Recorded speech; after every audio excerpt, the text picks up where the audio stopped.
nabadda wadayaal meel kastoo aad joogtaan waxaan doonayaa inaan idinla wadaago 15 qaab oo aad naftaada ku ixtiraami karto ama ku tixgelin karto taasoo dadka ku dhowdu ay ku tixgelin doonaan amaba kugu ixtiraami doonaan. haddaba maxay yihiin 15 kaasi qaab? marka hore magacaygu waa Cabdirasaaq Bulqaas, halka aad naga daawanaysaana waa page-ka Bulqaas Media. iminkana aan u gudo gallo 15 qaab ee naftaada aad ku tixgelin karto ama ku ixtiraami karto. jooji baryada. baryadu waxa ay ka mid tahay waxyaabaha qofka sumcadiisa hoos u dhiga. Soomaalidu waxa ay tiraahdaa baryo badan iyo bugto badan waa la isku nacaa. marka inta aad baryi lahayd isku day in aad xeelad kale aad adeegsato oo markaa marxaladda ku haysata aad kaga gudbi karto. laakiin baryadu dadka ma jecla ee had iyo jeer iska ilaali, waana wax sumcadaada hoos u dhigaya. 2. qiimahaaga garo. dad aad u fara badan ayaanan garanayn qiimaha ay bulshada ay ku dhex leeyihiin. haddaba haddii aadan garanayn qiimaha bulshada aad ku dhex leedahay ama dadka aad la nooshay aad ku dhex leedahay, maxaa dhacaya? waxaa dhacaya in dadku ay ku yasaan oo ay ku ixtiraami waayaan. laakiin marka aad garanayso qiimaha aad leedahay iyo sharafta bulshada aad ku dhex leedahay, marnaba hoos u dhici maysid, dadkuna waa ay ku qiimeynayaan. marka adiga ha isqiimo ridin inta dadku aysan ku qiimo ridin. 3. xuduud samayso. macnaha samee xad adiga iyo dadka kale idiin dhexeeya. waayo dadka haddii aadan xad isaga yeelin, had iyo jeer waa ay kugu soo xadgudbayaan. teeda kale waxaad dadka aad u qeexdaa oo si cad aad ugu sheegtaa waxyaabaha aad aqbali karto iyo waxyaabaha aadan aqbali karin. markaa ayay dadku gadaal kaaga degayaan. laakiin qofku hadduusan xad dadka uusan ka samaysan, waxaa dhacaysa in ay mar walba ay kusoo xadgudbaan oo ay dulmaan. taasna ma ahan wax ku wanaagsan adiga. 4. ha raadsan cidda aan ku soo raadsan. badanaa haddii aad raadsato dadka aan ku soo raadsan, taasi sumcadaada ayay hoos u dhigaysaa oo waxaad noqonaysaa waxba yahow ama qof aad u daciifa ama aad u hooseeya. marka dadka ku soo raadsada raadso un, laakiin qof aan ku soo raadsan marnaba ha isku dayin in aad raadsato haddii aad doonaysid in sumcadaada iyo ixtiraamka naftaada aad ilaashato. 5. ha cunin dadka cuntadooda in ka badan inta ay cunaan taada. haddii aad cunto, maxaa dhacaya? waxaa dhacaya dadku waa ay ku xamanayaan, waxaana ay kugu tilmaamayaan qof hunguri xun amaba damaaciya.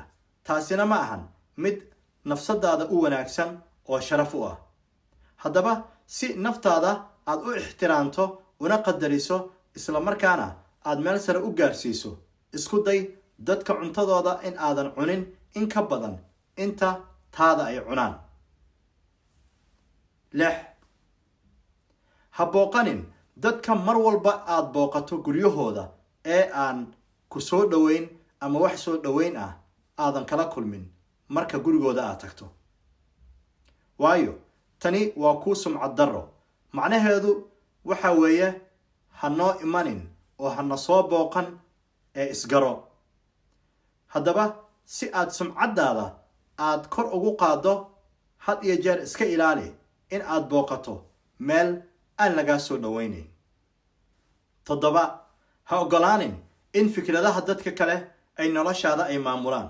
haddii kale waxa aad noqonaysaa dameeri dhaan raacday. ma wanaagsana in dadka fikradahooda aad ku socoto.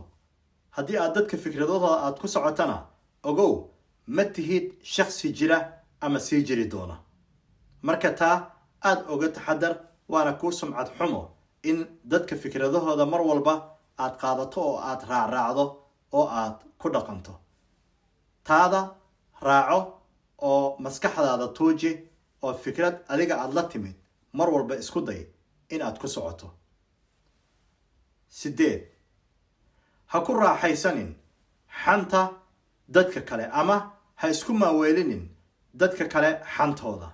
dad aad u fara badan ayaa sidan sameeya oo waxa ay jecel yihiin in qof kale xantiisa ay ku raaxaystaan oo ay waqtiga isku dhaafiyaan. taas adduun iyo aakhiraba kuma wanaagsana. waad ogtahay xanta dhibaatada ay leedahay.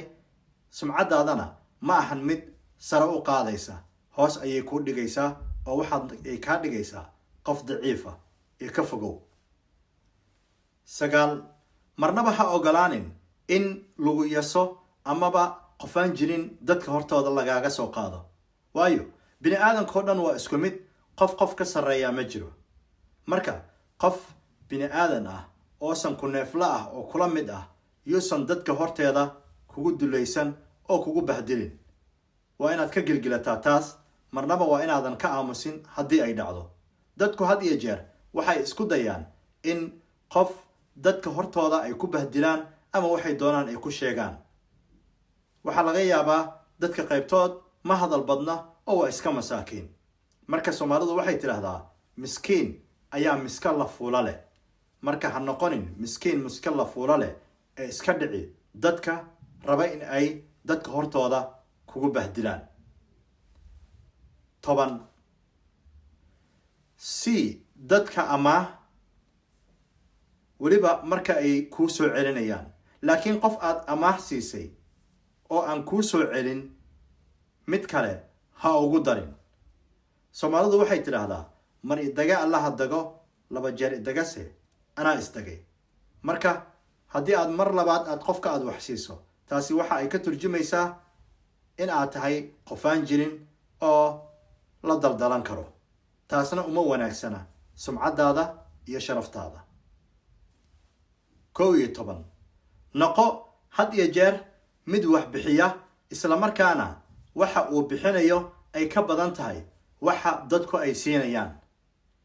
haddii aan si kale kuugu dhigo, mar walba deeqsinimada dhankaaga ha ahaato oo noqo qof dadka caawiya, u gargaara, u naxariista. haddii uu waxayana aan ka hagran. tani waa mid sumcadaada kor u qaadaysa, sharaftaada iyo waliba ixtiraamka naftaadana ka dhigaysa mid markaa dadku ay ku soo hirtaan oo ay ixtiraamaan. 12 aad meesha lagaa casumo. laakiin marka aad u tagtid dadka ku casumay, ha isku dayin in aad noqoto qof markaa iska sii jooga inta la casumay in ka badan. taasi waa sumcad darro oo wax wanaagsan ma ahan ee had iyo jeer iska ilaali. 13 oo la dhaqan dadka inta ay u qalmaan ama ixtiraam qof walba inta uu u qalmo. cidina ha oga badin inta uu u qalmo in ka badan.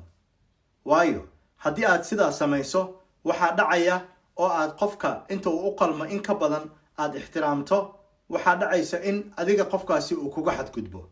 dadka qaybtii ma ahan dad ixtiraamka yaqaana, dad xishoodana ma ahan. marka qof walba halkiisa ku salaan oo halkiisa yuusan kuu soo dhaafin. macnaha inta uu u qalmo oo kaliya.